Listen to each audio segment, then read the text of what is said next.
আন্তর্জাতিক মাদক বিরোধী দিবস উপলক্ষে সাধারণ মানুষের মধ্যে মাদকের কুফল সম্পর্কে সচেতনতা বাড়াতে বিশেষ পদযাত্রার আয়োজন করল ইসলামপুর পুলিশ জেলা।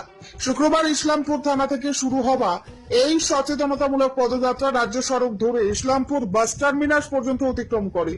পদযাত্রায় নেতৃত্ব দেন ইসলামপুর পুলিশ জেলার পুলিশ সুপার রাকেশ সিং।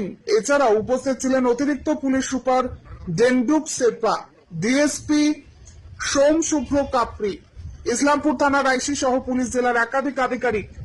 এই কর্মসূচিতে বিভিন্ন স্কুলের ছাত্রছাত্রী, শিক্ষক শিক্ষিকা এবং পুলিশ কর্মীরা উৎসাহের সঙ্গে অংশগ্রহণ করেন। হাতে সচেতনতামূলক প্ল্যাকার্ড ও ব্যানার নিয়ে মাদক বিরোধী স্লোগান দিতে দিতে তারা সাধারণ মানুষের কাছে নেশামুক্ত সমাজ করার বার্তা পৌঁছে দেন।